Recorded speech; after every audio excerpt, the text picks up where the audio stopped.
You're now listening to Start of Play Football, episode 18. Kojo, man, what are you saying? How's things? How's things? What happened in football last week? That kind of determines usually how I feel. Oh, Man City, yeah, bloody hell, yeah, no, not too great, man. Not too great. No.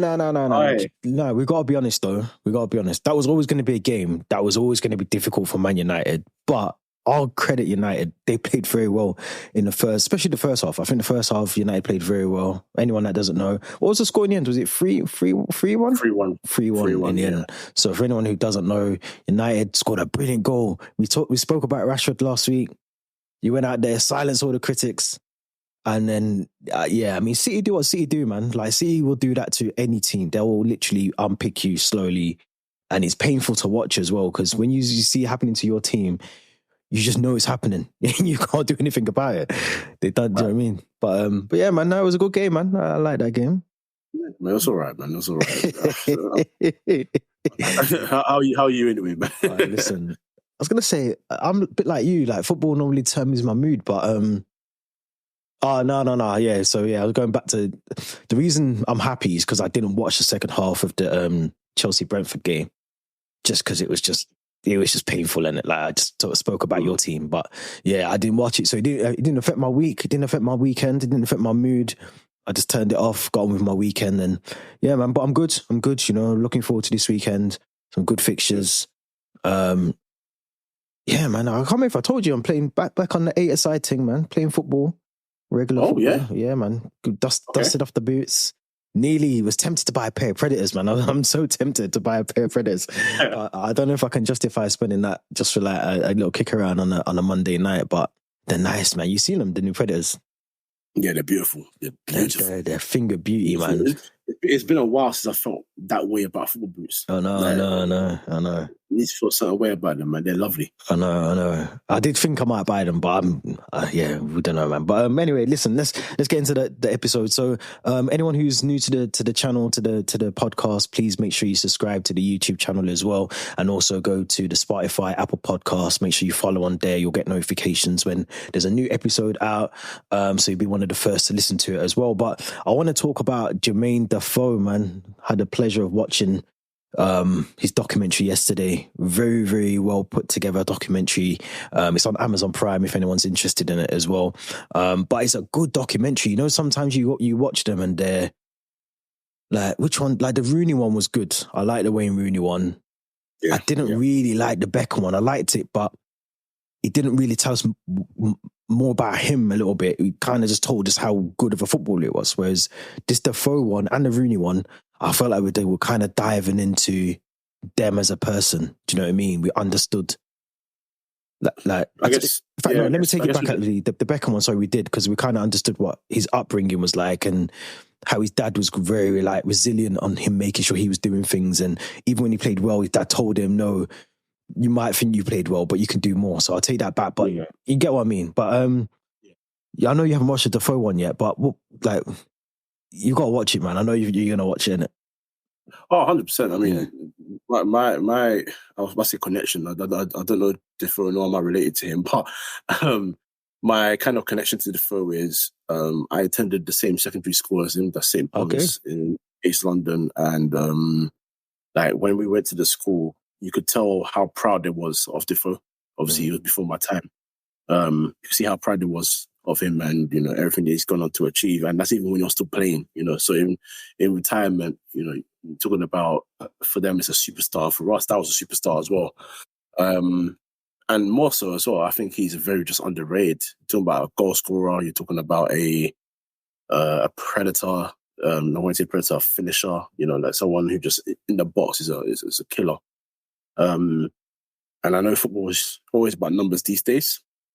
People talk about numbers and so on. But for me, I don't care if Defoe scored 5, 10, 15, 19. They hit that 20. As far as I'm concerned, he's a killer, man. And, you know, he played for what? Tottenham, West Ham, Portsmouth, Tottenham again, Rangers.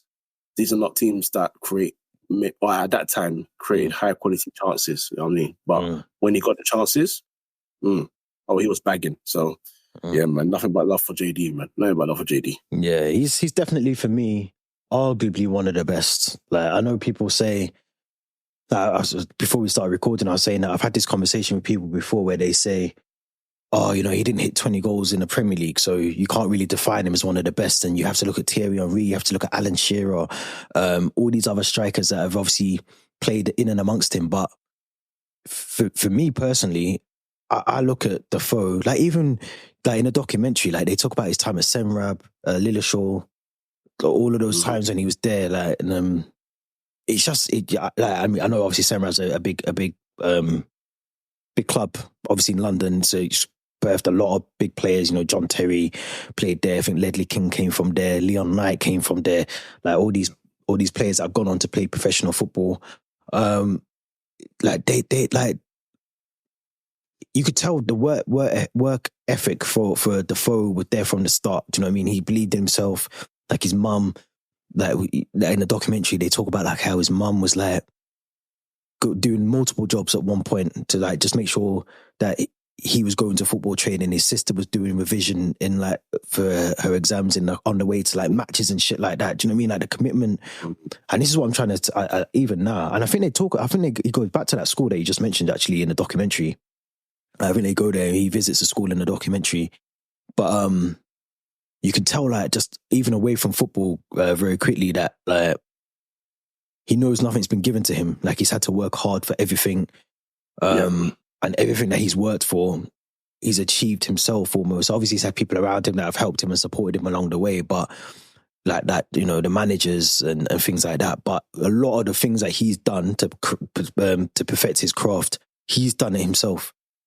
And you get that sense from that, from the documentary, which is really good, man. And yeah, for me, one of the best documentaries I've watched in a very, very long time, because it's not just about football. It was almost like there's a lot of it about like his dad, for instance. Like obviously he's got a stepdad, but his real dad, his birth biological father, like the issues he had with him.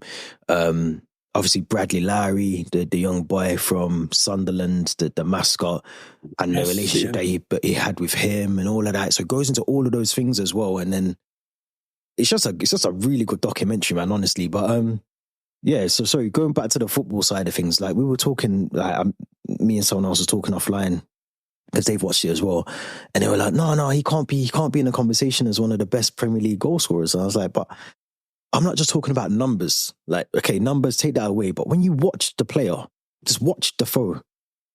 I know Sky Sports do every now and again, they'll put like the greatest goals of like Lampard and Defoe and all these. If you ever get to see Defoe's ones, just watch his movement on and off the ball.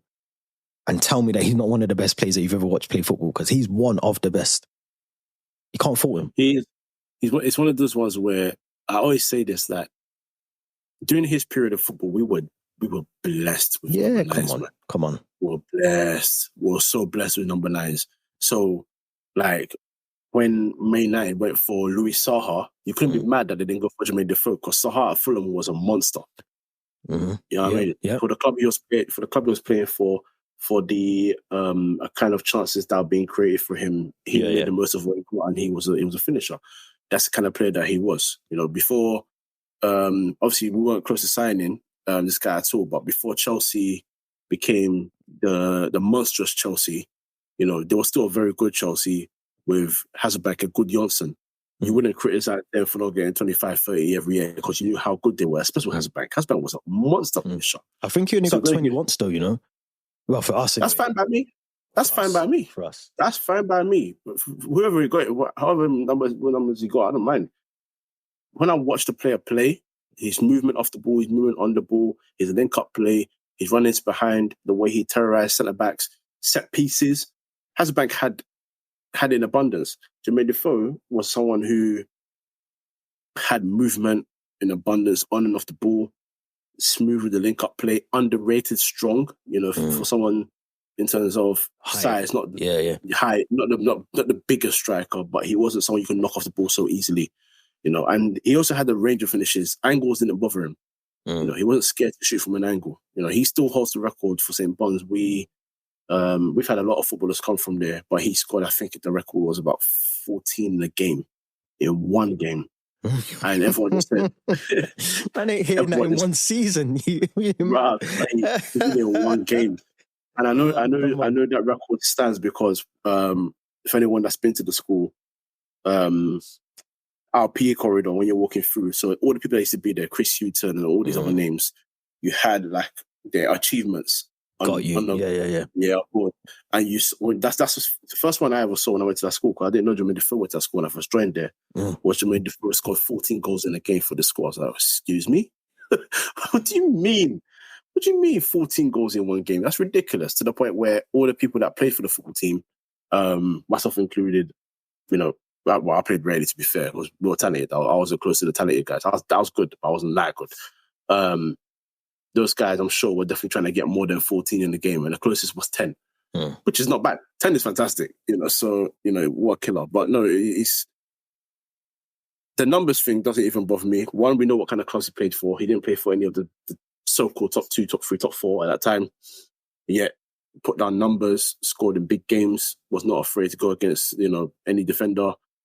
And you look at his Premier League numbers as well. He's one of the top 100. He's even clear of 100. He's so high in the number boards. It's one of the places you just can't disrespect. I will not tolerate any disrespect towards Jermain Defoe. It's just not going to happen. Yeah, he can't, man. He can't. I think that's a good point though as well. Before we move on, that as much, Tottenham then, how can I put this? Like Tottenham, I've never really been a top club. Do you know what I mean? And when I say that, I don't mean like they've never really won. Like he didn't win the league with them. Do you know what I mean? He didn't win anything with them actually. I don't think actually, or did he? Did he win the League Cup? He won the League Cup. I think he won the League Cup. He might be part of that squad. I think he won the League Cup actually. I think he won the League Cup, but he didn't win like major. He didn't win a Premier League. He didn't win a Champions League with Tottenham. So, but he was still posting up numbers. Do you get what I'm saying? And I think a big factor of that as well, and again, they touched on it in the documentary, is Harry Redknapp. Like Harry Redknapp is one of those managers that I think, first of all, he had a good connection with the Spurs fans anyway. He loved Spurs. Obviously, he had a different connection with Sunderland and their fans there. But I think when it came to Harry Redknapp, I think obviously he signed him when he went to West Ham. Signed him as I think he scored in his debut actually. I think they talk about that in the documentary. That he scored against Warsaw in the League Cup on his debut. But then obviously signs him for them. I think for Portsmouth, doesn't he as well? So that relationship, I think when you find a particular manager that works with you and you can work well with them, and then you kind of understand what they want, they can get the best out of you. It's a win-win. And I know other footballers have said that. I remember interviewing Leroy Lita, and he said the same thing. He said the same thing about like certain managers that he played with. They just got it. He just connected with the manager. And there was some managers that Leroy Lita didn't connect with, but the ones that he did, he got them and they got him. And I think that must be crucial when you're a player, especially a striker as well, because you know that the focus is more on you as a striker. The focus is on you. You can be a defender. You can be a Harry Maguire and play shit and still get selected. If you're not scoring goals, If Haaland ain't putting in numbers next season, he's not starting for City. Like it's just that. Do you know what I mean? Yeah, no, you're right. You're spot on, and that's the biggest thing, and that's why I talk about him so highly, because wherever he went, he was a starter. There was no doubt wherever he went. And again, people. It's a funny state of affairs where the game is right now. Obviously, people talk about the kind of clubs that he was at, but Tottenham weren't a great club then, but they weren't a bad club there, and they were building the team. You saw Modric started getting signed, decided signing Berbatov. Yeah. So they weren't moving Robbie Keane as well. Remember Robbie Keane was there. Robbie Keane, they got Portsmouth, him and Crouch in the sort of big man, little man partnership with Cranshaw behind him and all that. Like he. I'm saying like he did play with scrubs, but at the same time we all acknowledge that he just didn't play with Man United, Arsenal, Chelsea, Liverpool, whoever else you want to mention in his time period of him playing at the highest level. He didn't play for those teams, but I also would argue that he maybe wouldn't look out of place in those teams if he was given the opportunity to play for those teams. So no, he was brilliant, man. And it's interesting because now numbers are everything. So, if you're not hitting 15, or if you hit 15 at most, people think of you as average. I mean, I am someone that does cuss out, what's his name, Gabriel Jesus, quite a lot. But his numbers are not utterly horrifying. He's not getting 5 a year. You know what I mean? He's doing all right. Even Nicholas Jackson, all right. I think Nicholas Jackson's on like 12 goals this season. So not bad. So not bad. For his first season, it's okay. But at the same time as well, I think people are so fixated on you've got to score every game. You got your goal to match ratio has to be your XG has to be, and all of that. And I think people are more fixed on that now. Whereas going back to Defoe, when you watch, like I've watched his highlight reels, and when he got nominated for the what's that Hall of Fame thing in the Premier League, they done like a montage thing then, and some of the goals he's scoring you're not scoring them in today's game. You're just not doing it because the game's different anyway, and the level for me is just different then. But yeah, lastly as well, just on the documentary, you forget how many things people go through off the field, and they still had to put up a 10 out of 10 or a 9 out of 10 performance. Like the last bit that I wanted to touch on was about the World Cup, because he talks about, very briefly, he talks about when I think it was Sven, if you remember, I think it's the 2006 World Cup, and obviously he played the qualifiers a lot, and then I think it's that year that Rooney gets injured in the World Cup, the build up to the World Cup. And then there's this whole thing of obviously Defoe's got to go, because Defoe was on fire that season as well. I think I'm trying to think where he was then. 2006, where was he? He would have been at Tottenham then, actually, wouldn't he? I think he was at Tottenham. Yeah. I think he was at Tottenham. Yeah. So obviously Sven he puts him on the reserve list. Do you remember? There's like 5 players on the reserve list, and then I think he takes Phil Walcott. He took Walcott that season, who never he'd either not kicked a ball for Arsenal this time, or he played like 1 or 2 games for Arsenal. He just signed, I think, from Southampton. Or was it Southampton, actually? Was he still at Southampton? At that time, he was still at Southampton. Yeah, he was. And he went down as the youngest player to go to a World Cup, but he didn't even touch the pitch, man. He was just sat there, and Sven said, I've took him for experience. What? You were trying to win the World Cup and you're taking man for work experience? What is going on? But no, I think that was the only thing. Obviously, he played in international tournaments after that, but I think that was the only thing that at that time as well, because there was loads going on in his personal life, which he touches on in the documentary, life throughout. But you just realize that even with those things going on, he was still doing his thing. And it was never affecting his job. It was never affecting how he approached or spoke to people. Do you know what I mean? Crazy. It's one of those ones where when we look at footballers, and naturally, because our natural instinct as fans is we want our footballers to perform, we want our footballers to go out there and do the thing on the pitch every single time. But the reality is, if we're being honest, it's just never that simple, is it? It's never that simple. And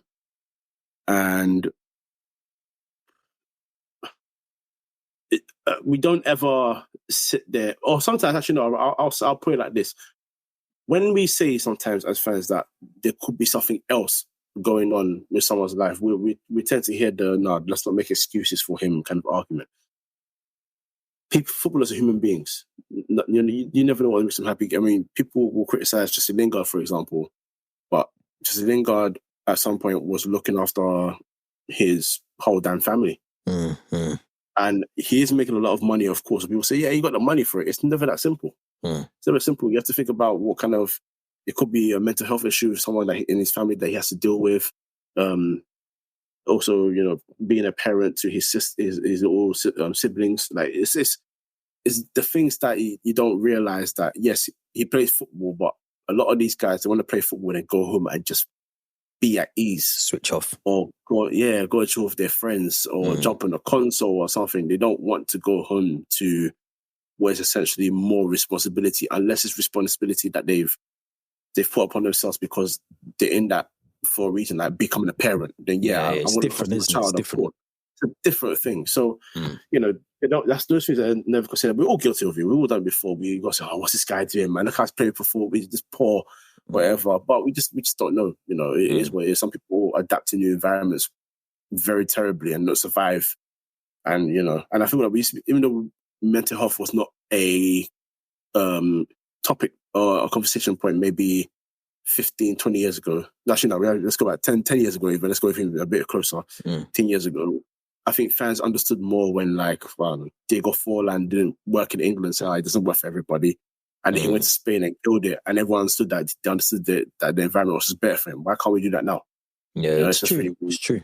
It's really weird. It's just really weird. But no, pick up the phone, man, to go through what he did and come out the other side and still be as good as he was. And he's still scoring goals, man. He's still playing Legends games, tucking. I watched on the documentaries, scoring goals for Rangers, Tottenham, this team, that team. So, do you mean when you're quality, you don't lose that touch, man. He's just there. He just becomes a bit more historic. But let's move on. Let's move on to the Premier League. I want to talk about Brighton, because Brighton, a team that I think maybe both of us, I definitely did. I said they should have a very good season under De Zerbi. They obviously brought in Ansu Fati, who I thought was going to play a massive role. They had Evan Ferguson, Matoma. I did caveat a lot of that by saying they've lost Caicedo and McAllister, two big players in midfield. But yeah, I mean, things are looking a bit bleak for them at the moment in terms of the results, the performances. I think there's something I read as well that obviously the loan deal from Barca to Brighton for Ansu Fati just hasn't worked out. I'm not sure as to why that hasn't worked out or why he's not really getting as much game time as he expected. But it's mad to me because I still hear, I mean, even with United, I read earlier this week that there's talk about De Zerbi potentially being linked to United now and Chelsea. And I'm watching these games, I'm watching these Brighton games, and I'm thinking, what warrants this man to even be linked with jobs like that at that level? Like, because I'm watching these games and am I missing something? See, you don't how upset you have no idea how upset I've been about these links, man. I've not been a fan of De Zerbi ever, and I'll tell you why. And I'm gonna try and not use the terms Pep cosplay like I always do. I'm not convinced by managers that don't have a plan B. Yeah. You can do all the good build up play you want, and build a squad. And this is my issue with systems. This is my issue with systems and managers that can only stick to a system, and players that can only work within a system. Like, football is supposed to be a game where you work as a squad, of course, but you have to let the individuality show as well, and try and make things happen out of nothing. And whether that's you as a defender making a brilliant last ditch challenge, whether that's you as a midfielder reading the ball or finding that pass to unlock a defense out of nowhere, or whether you're a striker who, can just score a goal at the blink of an eye, or even a forward now, because wingers can now, well, not wingers can now, they could always do it, but they're doing it a lot more now, can make something happen, unlock that door and get the goal and make something happen for your team. Within the system, it's like you're restricting the players from doing that. So you're looking at players and you're saying, you're good, but is this your thing? Is this all you can do? Because when you go to another club, I don't think you can work. I don't want to hear that. And managers like De Zerbi, they enable that. They sign players because they only fit into one hole of what I want my players to do one specific job. And because he can do that, that's absolutely fine. No, it's not fine.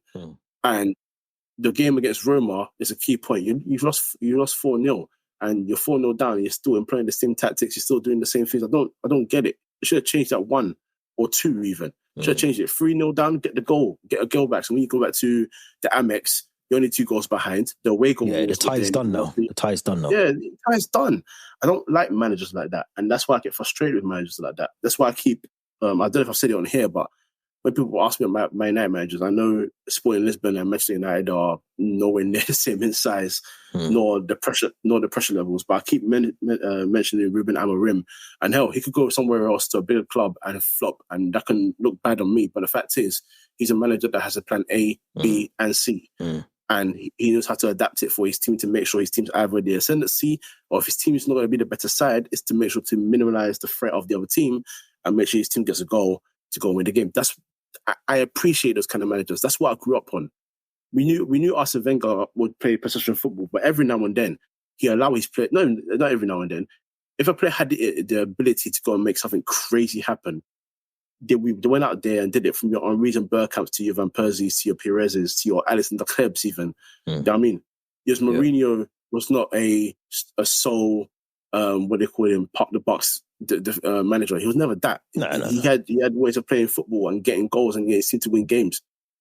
You appreciate that kind of stuff. So De Zerbi for me is a no-no.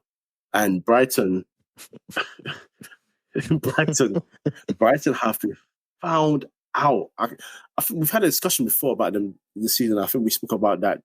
There's a run of games where they just weren't winning anything. And I think they've won, if I'm correct, I think they've won 5 out of the last 18. Something like that. Two of them wins recently have come against Sheffield United, who we know, the Brighton under 8s could probably beat them at the moment. And Crystal Palace is the next win. And they've lost. They're on a mad run of games, losing to like Luton. Again, no disrespect to them. Wolves, Fulham recently. Spurs beat them as well. They drew against Everton and Wolves. So I'm with you. I don't see where this hype comes around. I think sometimes as well, or maybe I'm wrong for this, but I feel sometimes when a manager's very sort of charismatic in a press conference, I feel like it adds something to them. But when it comes to the football, which is what I'm on about results, matches, tactics. Like I'm looking at this Roma game now. I didn't watch it, but I'm just looking at the timing, because you just made a good point then, obviously, about when you're playing a game, if you're losing 1-0, 2-0, especially in a 2-leg tie as well, there's opportunity for you to change the game very early on, because if you can do that, then hopefully you can go back to the Amex with something to play for. The Zerbi he made one sub, looks like at halftime. This was Julio Enciso came out, Ansu Fati came in. His next set of subs didn't come till the 75th minute of the game. This is already 3-0 down. Now, what is that? And the subs as well that he made, for me, it didn't make sense. You got Danny Welbeck that played 80 minutes of that game. I'm not criticising Welbeck, but if you got Evan Ferguson who's on there, who might get you a goal, might give you something to hope for when you go back to the Amex, don't bring him on with 9 minutes to go, because that's stupid. Baliba as well came on. Gilmore came out. Joel Veltman came in.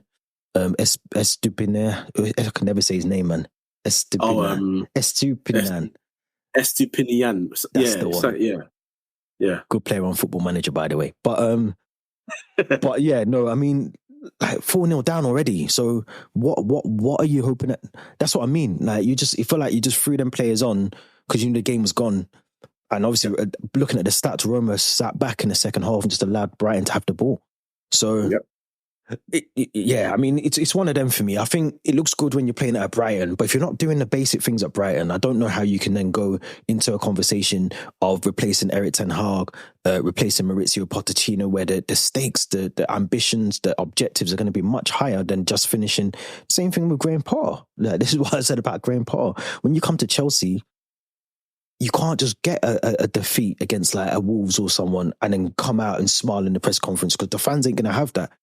And at Brighton, you can kind of get away with that for now. Do you know the only reason why I was cool with Potter and not for Man United, just in general, cool with Potter and not the Zerbi is, and I'll criticize Potter a little bit here, is obviously now that Man United have been heavily linked with Dan Ashworth from Newcastle. Obviously, he was at Brighton, and the links with Potter simply because those two had a working relationship at Brighton, and they worked wonders together in terms of bringing the club up and finding players for Potter to get into play. So, coach, you bring in my players that I need. Great relationship, right? I didn't understand why Potter thought it was a good idea, because before he went there, Chelsea had already been started doing business under this new ownership, and it already looked a bit fugazi. So why would you think, looking at that structure, that would be a good idea for you? Do you want me to tell you the answer to that? Yeah, come on. Someone's paying you someone's tripling your wages. I don't even need to, but I don't care what the transfer strategy is. I don't care what you do. I don't even care who you bring into the club. If you're paying me that money, like I'm saying this probably obviously from a hypothetical perspective, but if someone's paying you that much money a year, remember, I can't remember what he was on at Brighton, but I'm sure we tripled it or at least doubled his wages for the year. 100%. I think we tripled it. I think. We bring in all these mates from Brighton, all these coaching staff are coming, all these little mates that he was at Brighton with, we brought them with him. Cucurella is already there, he knows him. It was a win-win for him, because he knew that if he didn't do well, and he didn't last the whole duration, which is what was his contract again? Was it like 5 years, 6 years, something stupid like that? It's like a long one. It was a long one. 7-year deal, whatever it was. So he knew that if he didn't, he was going to get paid up anyway. I think you don't need to work after that, do you? Yeah. What have you seen him? Have you seen anyone seen Graham Potter recently? I ain't seen him. Like, he's still getting paid by Chelsea Football Club. So he's happy, and I think he was in a win-win. So I don't know, man. I don't know. I just think, for me personally, with Brighton now, they're in that sort of, for me, they're in like a Thomas Frank kind of Brentford. I put them in that category because I think they're on that small slope going back down. They could easily go back down, because you look at Ferguson, he's going to go to a big club soon. He is. He's a good player. I think you said before you'd like him at United. He's one of those that I could see him going to like a United, or maybe even Arsenal. Arsenal need a striker as well, or do they? They seem to do well without one, but they need one. They need one. Yeah, 100%. I don't think they'll go for Tony either. I think if they had sense, they would go for Ferguson, because the cost that you're going to get for Tony, you could probably go and get Ferguson for the same, if not just a bit more. Matoma, I think, for me, I'm glad he's kind of having this weird moment. I know he's out injured, but even before then, like, everyone was telling me he's world class. He's going to be the next best. Remember we talked about world class on free midfield? That's a prime example of what I'm trying to say, because he's not world class. He just had a very good start to a season last year. Yeah. You get what I'm saying? Like, we're using that word very, very loosely. But Matoma, I think, has qualities about him. Ansu Fati's on loan. Danny Welbeck's coming to the end of his career. Lallana, is he still there? If he is, he'll be coming to the end of his career. There's Milner as well. Milner is there. Lewis Dunk will become... So all these players that kind of has held that club together. And I'm not saying that they haven't got a conveyor belt of other players coming through, because it's Brighton, they probably have, and I know they have. But the ones that have been holding that spine together for so long are going to go soon. Because if you look at the midfield now, they would probably be at least another 15 to 20 points better off if they had McAllister and Caicedo in that midfield. Yeah. They wouldn't have got battered 4-0 by Roma last night. They had two of the best midfielders in the Premier League, or meant to be two of the best midfielders in the Premier League, in that midfield last night. It wouldn't have happened.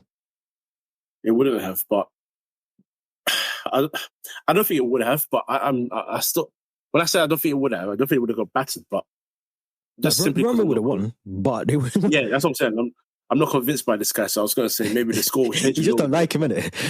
I think when he was linked with Barcelona, I literally said in one of my group chats, I said, perfect. It's perfect. Literally only because that's a club that suits him. They'll play the brand of football you want. They like that stuff. Do that. Go there. Do it there. That's fine by me. Because if you do a plan B, then they don't like you. So stick to your plan A. That's fine. Just do it over there, but don't come to my club and do that. I'd rather keep Ten Hag. What's the point? I think he needs time, Ten Hag. We're going to touch on him next week. But you know who Zerbi reminds me of? Or my dislike to him reminds me of Bielsa when he was at Leeds. No. It kind of reminds me, when you're just talking about him there, and I was thinking, who does this man remind me of? And my dislike to him is very similar to when Bielsa was at Leeds and everyone was raving about Bielsa and this Bielsa ball and all this nonsense, yeah? Because he got Pep certification. Yeah, that's it. Pep signed an interview and said, if you gave Bielsa my score, then I went to the championship, I wouldn't win. But if you gave Bielsa my score, it'd be terrifying. I've never seen someone win so little and be loved so much. And I'm not talking about just Leeds. Look at his whole career. Go see how many accolades he has. Won't take long. It won't take long. It will not take long. You've got 10 seconds to go and do that. Go and use 10 seconds wisely. We're sitting on a podcast. I'm not saying that I can go and do Bielsa's job. That's absolutely fine. You can tell me I can't do it. I know it. We've probably both got the same accolades, though. Do you know what I mean? To be fair, he's not special, man. He was never special. He had a great football brain, but it's nice having a good football brain and actually, going on the pitch and applying it. I'm sure there's a lot of footballers that have a great football brain, but when they go on the pitch and it's time to kick a football properly, sometimes it's a bit techie. It's the name of the game.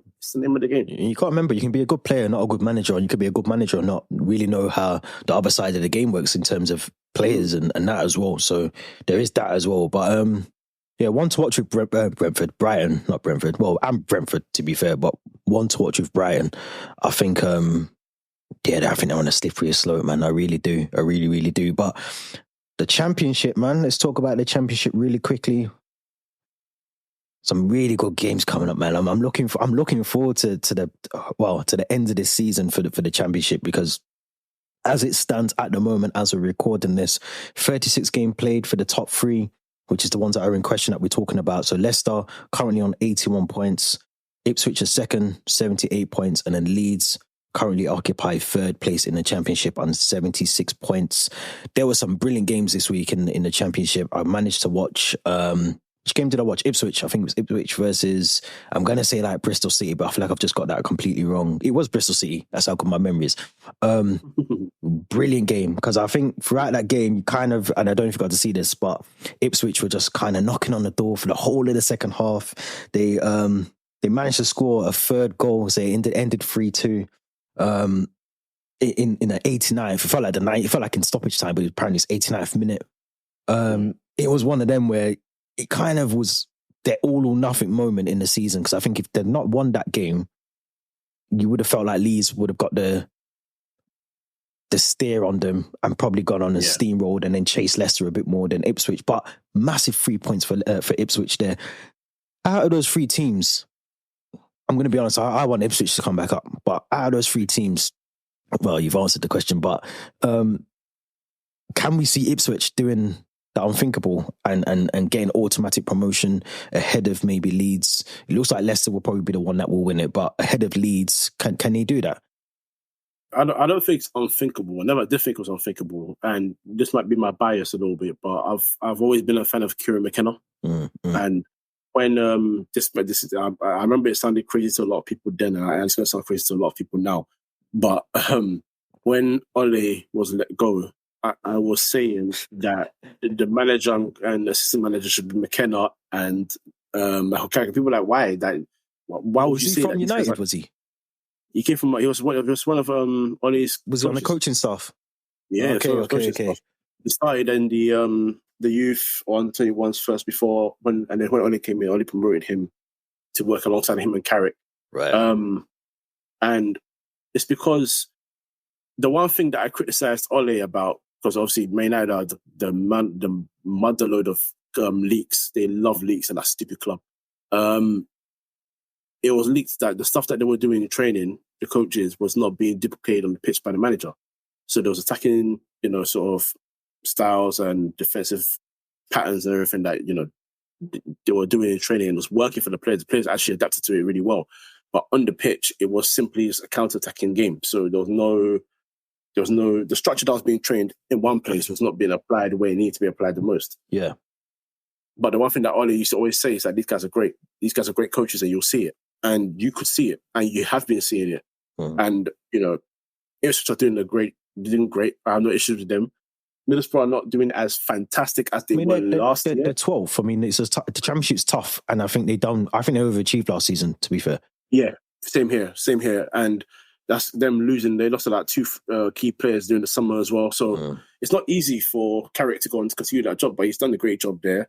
And the Championship, all it takes sometimes is you get 3 wins and the results go in your favour, and you're suddenly in the playoff places. It's such a beautiful league to watch. I've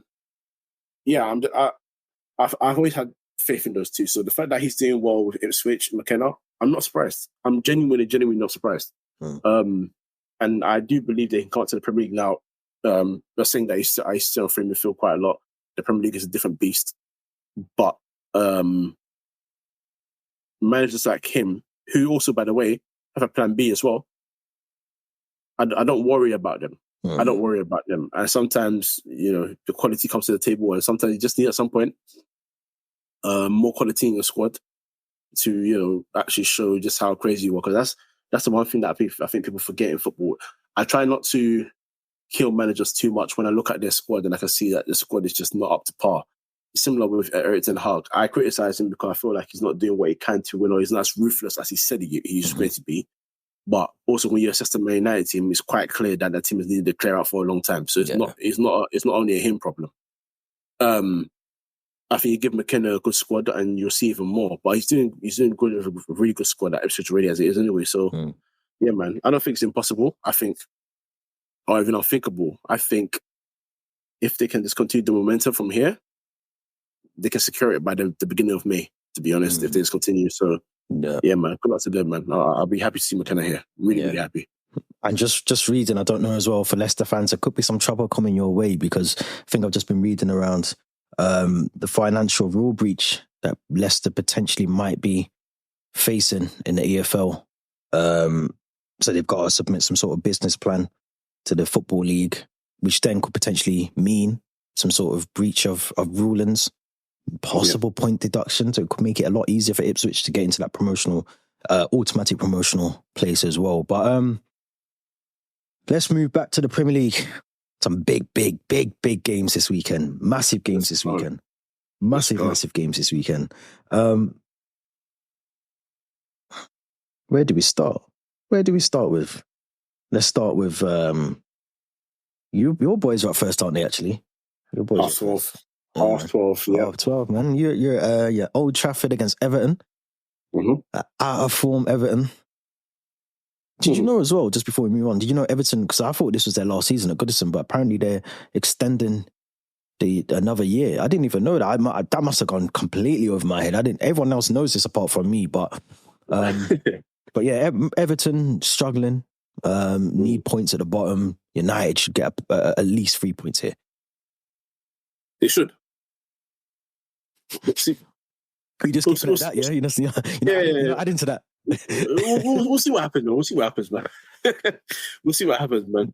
So you want to do your prediction? Yeah, man. You're not getting away without doing a prediction.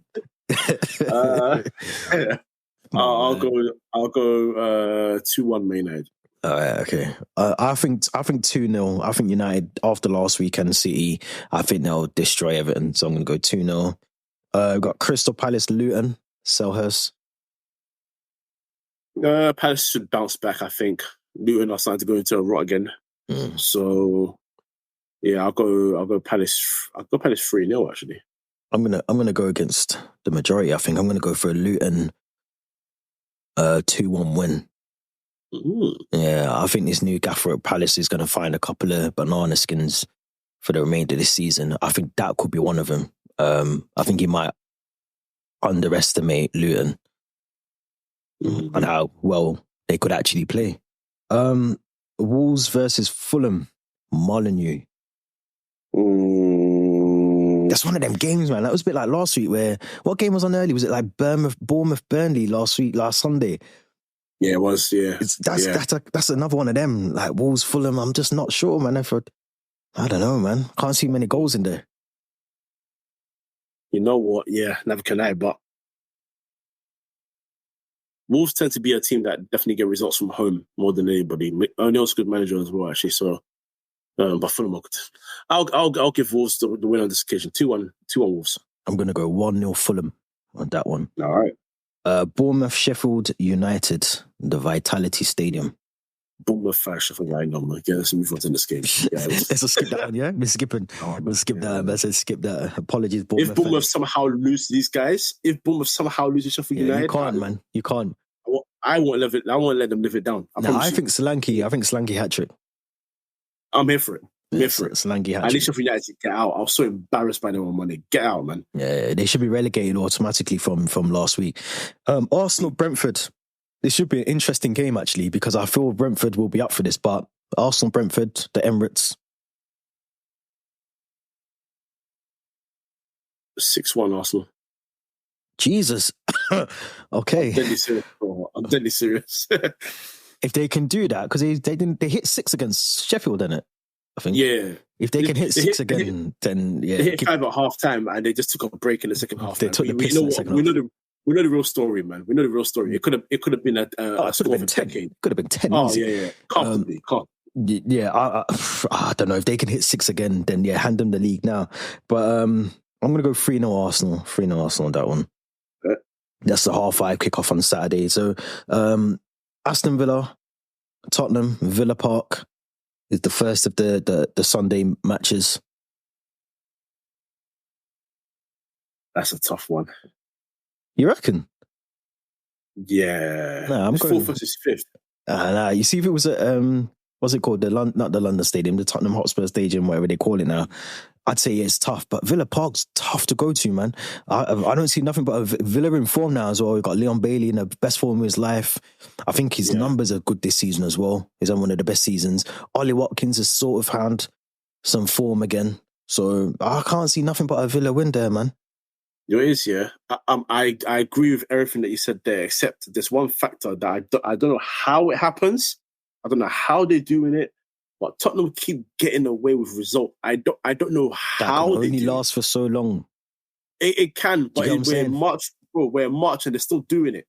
They're still doing it. Remember, they were top of the league at one point. We were talking, not we, but there were some people saying that they could win the league this season. Injuries, yeah. So they got the injuries and it cost them, but they got their players back now, man. Unless they go for another injury crash out of nowhere, then yeah. But you know what? I do think Villa will win 3-2. yeah, 3-2. I'm gonna go 2-1 Villa. 2-1 Villa. I'll take that. I'm gonna skip the Burnley game, West Ham, because I watched West Ham in Europa yesterday, and I just don't. Yeah, well, man. Well, what do you think about West Ham? I mean, do you think they can get a result there against Burnley? Yeah, I think they'll beat Burnley, but they can't play how they played on Thursday. Yeah, it's mental. I don't know what the score will be there. I can't really work out West Ham at the moment, so I don't want to give a score prediction, but I do think they'll win that game. We just spoke about Brighton. They played Nottingham Forest at the Amex this weekend, Sunday. 1-1. Yeah, I'm struggling there. I feel like Forest can get something from that. I feel like Forest, that 4-0 against Roma will have taken a lot out of those players, I think, as well. So I think Forest will gladly take a 1-0, 3 points away from the Amex. The big one, Sunday, Liverpool versus City, the one that we've all been waiting for. Did you see the comments from Trent and the clap back from HAALAND? I'm delighted. Yeah. I'm delighted, bro. No more kumbaya rivalries, man. None of that. Nah, we need to spice things up, man, because all this hand slapping and patting each other on the back in the tunnel. Now you're playing for the league, man. You want to take someone's legs off. The team finished second, like, oh yeah, but we lost to it. We lost that to a great team, man. Man, you lost. Oh man, you start your sentence with you lost. You lost. Bro, you got to do more, man. Give me a flipping break. What are you talking about, man? Just like we lost to a great team. Liverpool 3-1. Oh no, I can't have that. No. I'm not having that. I can't have that. I think Liverpool are going to win, man. I think Liverpool are going to beat them. Do you know what? With these kind of games, I wouldn't be surprised it ends 0-0. I'll be real. Could be. I'll be real. I think sometimes they hype these games up and then they just cancel each other out, or you end up with like a 1-0. So I can't really decide who, because both Nunez found his form again, brilliant player that we said he's going to be, and Haaland is Haaland. You know, they got other options as well that can score goals at City. So I think it'll be very cagey, but a 1-0 to either team sitting on the fence there. I think the final game is Chelsea or Newcastle Monday. Yep. Both teams are full of injuries. I think we are going into this game with one recognised centre-back. I think maybe two. I think Chalobah might actually be fit. We've got nobody as Chile. Dizazi is fit. I don't think Thiago Silva's fit. Malagusto, I don't think is fit. Reece James isn't fit. Chilwell's not fit. Cucurella's not fit. So I don't know who's playing in that back line, but Isak is having a little chill day today. He hasn't got to go training today. Apparently, he can kick back and chill. Apparently, you go first. It's your team, man. You go first, man. I'll be honest. I struggle with Chelsea predictions now, but I think again very cagey. I think both teams won't want to lose it, so I'm gonna go 1-0 Chelsea. But I wouldn't be surprised if it ends 3-1 Newcastle as well, because that's just how we play football at the moment. That's fair. I'm gonna go 2-2. I wouldn't be surprised by that either. I just can't really predict us. We're so unpredictable. We could go and slap them 7-0.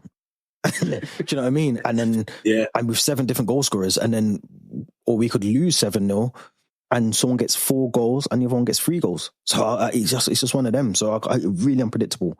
But I think the big one obviously is City, Liverpool. That's the biggest game. I think if one of those teams lose, just before we wrap up, if one of those teams lose that game, is that their season done?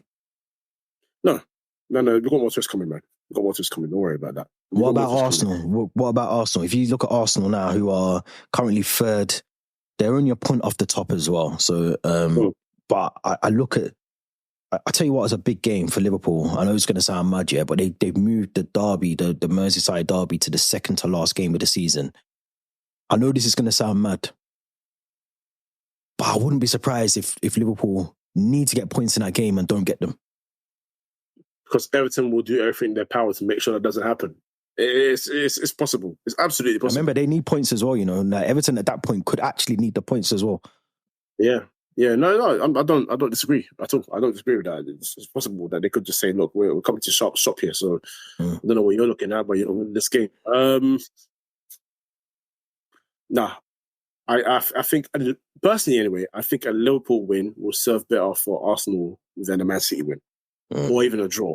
And the reason I say that is because, just like pretty much most clubs, which I just don't like and I don't agree with it, there's this almost false fear of attacking Man City when it's been shown that if you actually got them, you have to go at them. You got to go at them, bro. Henri said it perfectly on Monday for the Man United game. He said, "Look, when Man United actually went on the attack and just laid one or two players on the edge of the defense or on the shoulder of the last defender, they create chances. They got their goal, and then." Rashford had the one-on-one that he headed the ball down to the ground. So if he was better touch, he's there. The one where we crossed it in and he air kicked it and Scott McTominay missed the ball. And the second half, we let them box us in when in reality we should have the forward outside that box. So as soon as we get the ball, boom. It's actually that simple. It's genuinely that simple to guide them. It's not guaranteed you'll score because we've got Kyle Walker to come back and run and. Yeah, but the options are there though in the box. Do you know what I mean? If you've got options in the box, the likelihood you're going to score is a lot more likely than with no one in the box. That's the basic football, and Liverpool with Diaz, with Nunez, with Salah, with Gakpo. Don't put Gakpo in that conversation because he is shocking. He's mid. He's shocking, man. He's mid. But at the end of the day, he's still an option there that will try and at least stay on that line to try and do something. I don't think he's great, but the first three at least, especially with Salah, there's Salah. Nunez, you don't know if he's going to score from 25 yards or 2 yards, but that guy's speed. He's got a goal in him. He's terror. Yeah, man. So honestly, I think they're going to do the job, man. I'll tell you one thing I would do is I'd play Gomez at left back for Liverpool. I don't think you can have, or is Tsimikas, is he back now actually? If Tsimikas is back, basically what I'm saying is I would not play Andy Robertson at left back because I think his days at Liverpool are done now. I think he's done. So, and to be fair, I think I'd play Gomez over Tsimikas as well. You're going to need someone on that left side that is going to be able to cope with whoever is on the right side for City. Similar for the right side. I don't know who they'll probably play there. I'm assuming it's going to be Bradley or maybe even Gomez occupies that side as well, or one of the sides. But they're going to need, because I'm assuming again it's going to be Doku. I think Grealish will be out. We can't talk about Doku next week actually, because I've got time. I've got time. So next week we'll do that. I've got time. Don't worry. We can't talk about Doku. It's been pending. Got to ask some questions about this, brother, because something ain't right there. But anyway, anyone who's been listening, thank you very much. If you got to this part of the podcast, it means you got to the end, so appreciate that. Don't forget to subscribe to the YouTube channel. Make sure you go to the social account and follow on our Twitter account as well. And also Spotify, Apple Podcasts. If you follow, hit the notification bell on there. You'll be notified of any new episodes that come out of the podcast. Kojo, Free Midfield will be back next week as well, so you'll be there. Absolutely. 100%, man. So yeah, if you haven't already, make sure you follow Free in Midfield. Social accounts will be in the description for that as well. As always, Kojo, man, pleasure. Enjoy the weekend when you get to it as well. And listeners, enjoy your weekend when you get to it as well. We'll be back next week.